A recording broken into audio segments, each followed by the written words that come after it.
Assalamualaikum warahmatullahi wabarakatuh.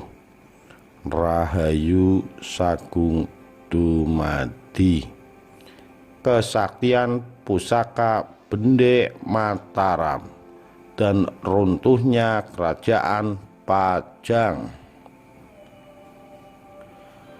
Pada tahun 1582 meletuslah perang Pajang dan Mataram yang disulut karena kemarahan Danang Sutawijaya yang membela adik iparnya, yaitu Tumenggung Mayang, yang dihukum buang ke Semarang oleh Sultan Hadiwijaya karena kesalahan anaknya, yaitu Raden Pabelan, yang kedapatan menyelinap ke Keputren untuk menemui Ratu Sekar Kedaton yang merupakan putri bungsu Sultan Hadiwijaya. Istri Tumenggung Mayang yang juga merupakan adik dari Danang Sutawijaya, Panembahan Senopati, tidak terima dengan perlakuan Sultan Hadiwijaya terhadap anak dan suaminya.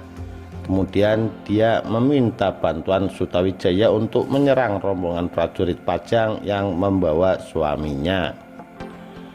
Karena peristiwa itu, Sultan Hadiwijaya langsung menyatakan perang dengan Mataram. Beliau langsung memimpin sendiri pasukannya untuk menyerang Mataram dengan menaiki seekor gajah. Peperangan antara pasukan kerajaan Pajang yang dipimpin Sultan Hadiwijaya dan pasukan Mataram yang dipimpin Sutawijaya, Panembahan Senopati, tidak dapat dihindarkan lagi. Sultan Hadiwijaya dan Panembahan Senopati berdiri berseberangan sebagai lawan, berada di belakang pasukannya masing-masing dengan panji-panji kebesarannya masing-masing. Sultan Hadiwijaya duduk menunggangi seekor gajah sebagai lambang kebesaran kerajaan Pajang dengan membawa keris pusaka andalannya, yaitu keris Kanjeng Kyai Sengklat yang terselip di pinggangnya. Sementara Panembahan Senopati duduk di atas pelana kuda putih kesayangannya dengan menggenggam pusaka andalannya, tombak Kyai Pleret di tangan kanannya dan mustika wesi kuning di dalam sakunya, ditambah pusaka Bende Mataram yang dibawa pengawalnya berada di sebelah kirinya. Bende Mataram adalah genderang perang yang menjadi andalan Mataram yang konon memiliki kesaktian luar biasa.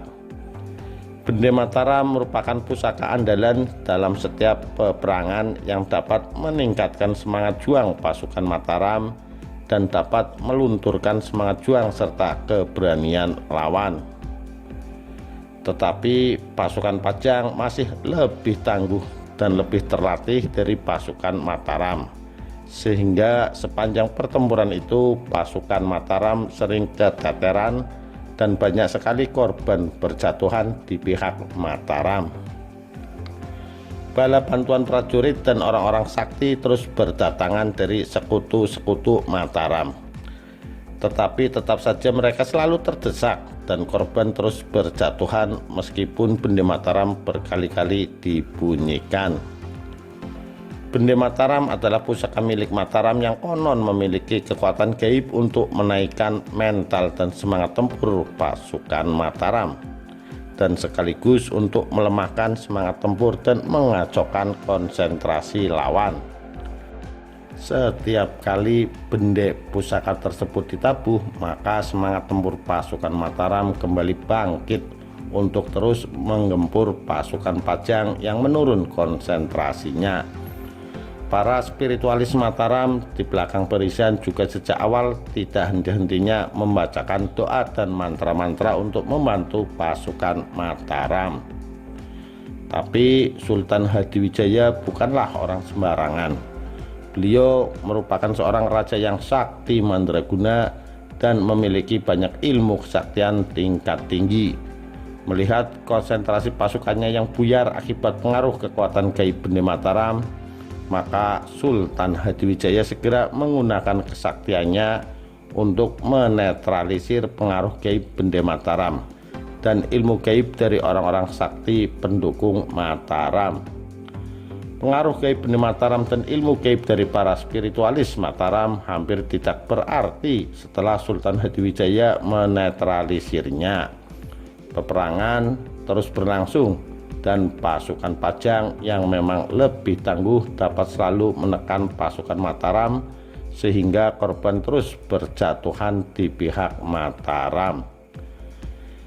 Jika hanya menghadapi Panembahan Senopati dan pasukannya beserta gabungan pasukan dari kadipaten-kadipaten yang bersatu dengan Mataram dan orang-orang sakti pendukungnya, sebetulnya di atas kertas Sultan Hadiwijaya dan pasukannya bisa dengan mudah menumpas pasukan Mataram dan sekutu-sekutunya. Tetapi Sultan Hadiwijaya sengaja datang bersama pasukannya dengan menunggangi seekor gajah sebagai lambang kebesaran kerajaan Pajang untuk menunjukkan kebesarannya sebagai seorang raja yang seharusnya dihormati, terutama oleh Sutawijaya yang merupakan anak angkatnya. Sultan Hadiwijaya sengaja menunggu, tidak turun dari tunggangannya, tidak turun ke gelanggang perang, dan hanya memperhatikan saja dari jauh. Ia menunggu sampai Panembahan Senopati datang sendiri kepadanya. Sultan Hadiwijaya ingin mendengar langsung dari mulut Panembahan Senopati kenapa ia sampai berani kurang ajar kepadanya dan berani berhadapan perang melawannya. Sekalipun Panembahan Senopati memiliki kekuasaan di alas Mentaok yang kemudian disebut Mataram sebagai warisan dari ayah tirinya Ki Ageng Pemanahan, tetap saja Mataram adalah bawahan Pajang yang seharusnya tunduk pada kekuasaan Pajang. Tidak masalah jika Mataram tidak menyerahkan upeti atau pajak, karena Mataram memang daerah perdikan yang dibebaskan dari keharusan membayar upeti atau pajak. Tetapi ketika orang-orang generasi tuanya datang menghadap ke Pajang untuk menjaga kekerabatan, justru Panembahan Senopati tidak mau ikut datang. Dan yang tidak dapat diterima, Sutawijaya juga sengaja mempengaruhi para kepala daerah lainnya di bawah kekuasaan kerajaan Pajang untuk tidak membayar upeti kepada kerajaan Pajang, dan mempengaruhinya juga untuk bersekutu dengan Mataram untuk melawan Pajang. Hal itu sama seperti yang dilakukan oleh Demak terhadap Majapahit pada masa awal membangun kekuasaan. Bagi Sultan Hadiwijaya tidak sepantasnya seorang anak bersikap kurang ajar kepada ayahnya, apalagi sampai berani melawannya yang juga merupakan rajanya. Sebetulnya Sultan Hadiwijaya tidak ingin menggunakan tangan besi kepada anaknya itu jika saja Sutawijaya mau minta maaf kepadanya. Semua pasukan yang dibawanya untuk mengalahkan pasukan Mataram hanyalah sebagai pelajaran saja supaya Mataram dan wilayah-wilayah lain di bawah Pajang tidak menentang kekuasaan Pajang. Dia ingin menunjukkan bahwa Pajang tidak bisa diremehkan, dan siapapun yang menentang Pajang akan ditumpasnya. Peperangan tersebut memang tidak seimbang. Walaupun pasukan Mataram dibantu oleh orang-orang sakti dan pasukan dari kadipaten-kadipaten yang bersekutu dengan Mataram, tetap saja belum sekelas dan tidak dapat disejajarkan dengan pasukan Kesultanan Pajang. Apalagi pasukan Pajang sudah jauh lebih kuat daripada pasukan Demak dahulu. Korban pun terus berjatuhan di pihak Mataram. Jika melihat jalannya peperangan, maka hasil akhir dari peperangan tersebut sudah bisa diperkirakan. Hanya tinggal menunggu waktu saja sampai semua tentara Mataram menyerah atau mati. Tapi wahyu kekuasaan memang sudah waktunya berpindah. Panembahan Senopati tidak hanya berperang bersama pasukan dan sekutunya saja, tapi juga dibantu oleh kekuatan gaib dari penguasa Laut Selatan dan dari Gunung Merapi. Ketika perang masih berlangsung dan pasukan Mataram sudah keteteran, Secara mengejutkan, Gunung Merapi yang letaknya tidak jauh dari posisi mereka tiba-tiba meletus. Laharnya turun melewati sungai Opak dan menghantam tenda-tenda milik prajurit Pajang. Banyak sekali prajurit Sultan Hadiwijaya yang menjadi korban meletusnya Gunung Merapi. Melihat kondisi tersebut, Sultan Hadiwijaya segera menarik mundur pasukannya. Dalam perjalanan pulang, beliau menyempatkan untuk singgah ke makam Sunan Tembayat. Tapi anehnya gerbang makam tersebut tidak bisa dibuka. Dari semua kejadian yang dialaminya, Sultan Hadiwijaya merasa bahwa waktunya sebentar lagi akan berakhir. Dan benar saja, dalam perjalanan pulang ke Pajang, Sultan Hadiwijaya terjatuh dari gajah yang ditungganginya. Setelah kejadian itu, kesehatan Sultan Hadiwijaya langsung menurun. Dalam kondisi tidak sadarkan diri, Sultan Hadiwijaya mengalami sebuah fenomena gaib. Beliau ditemui oleh sukma halus para leluhurnya yang merupakan mantan raja-raja Singasari dan Majapahit yang datang dan berkumpul di sekelilingnya.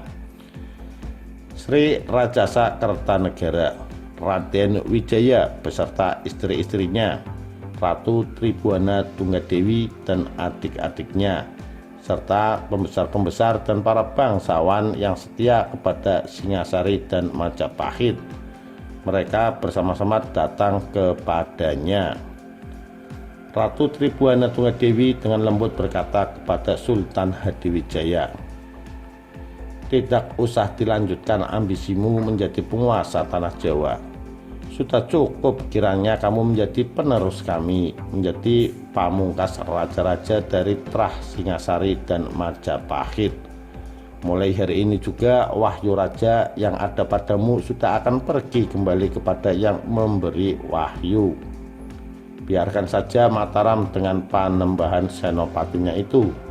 Ia bukanlah penerusmu ataupun penggantimu.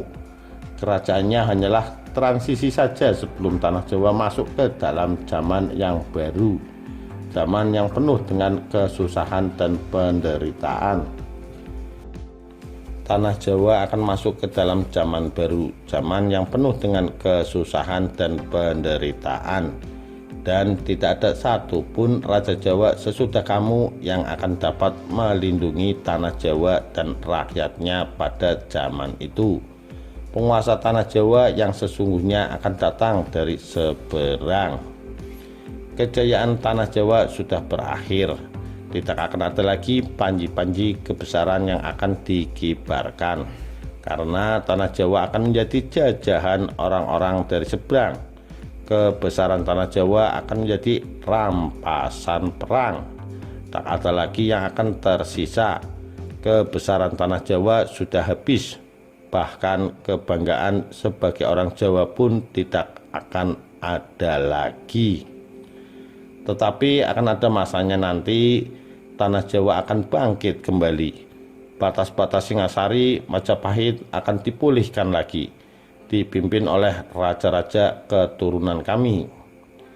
Tapi mereka bukanlah raja-raja yang utama. Mereka hanyalah pembuka jalan bagi raja yang sesungguhnya, raja besar yang akan menerima semua restu dari para leluhur raja-raja pendahulunya, Singasari, Majapahit di timur dan tengah, dan Galuh di barat.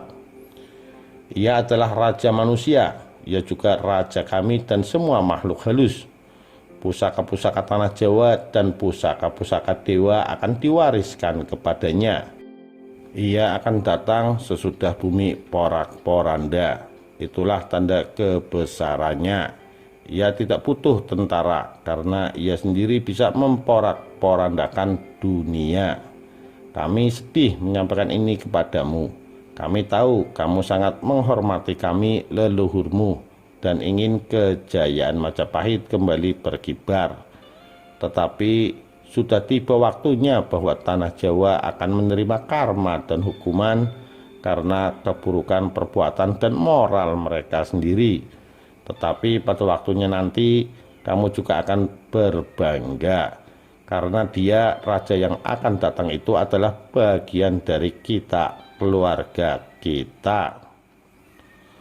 Kondisi Sultan Hadiwijaya tidak juga membaik. Sang Sultan hanya sempat sadar beberapa kali, tetapi kemudian kembali lagi tidak sadarkan diri.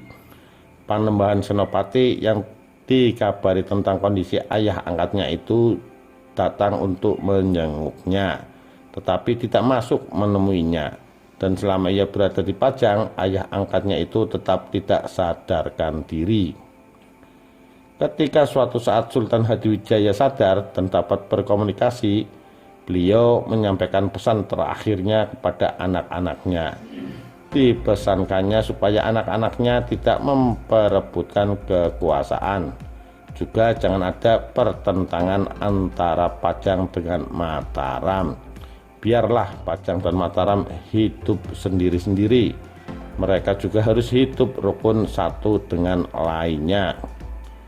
Beberapa hari kemudian Sultan Hadiwijaya wafat, kembali kepada para leluhurnya. Tetapi sejak itu juga pusaka kesayangannya, keris Kanjeng Kyai Sengkelat, juga menghilang, masuk ke alam goib bersama dengan fisik kerisnya.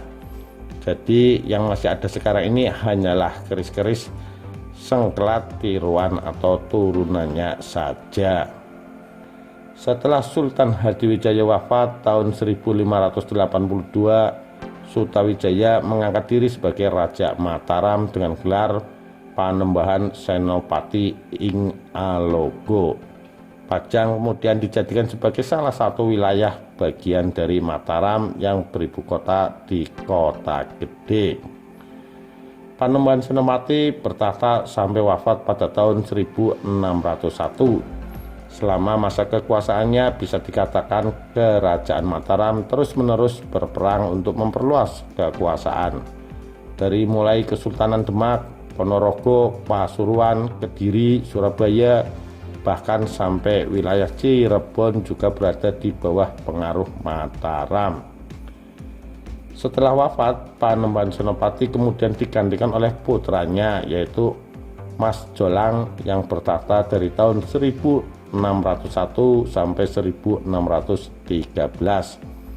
Mas Jolang lebih dikenal dengan sebutan Panembahan Sedokrapyak. Panembahan Sedokrapyak hanya memerintah selama 12 tahun dan meninggal ketika sedang berburu di hutan Krapyak. Selanjutnya bertahtalah Mas Rangsang yang bergelar Sultan Agung Hanyokrokusumo. Di bawah pemerintahannya tahun 1613 sampai 1645, Mataram mengalami masa keemasannya. Demikian sedikit informasi tentang legenda kesaktian pusaka Bende Mataram dan runtuhnya Kerajaan Pajang. Sekian, terima kasih. Wassalamualaikum warahmatullahi wabarakatuh. Rahayu Sagung Dumadi.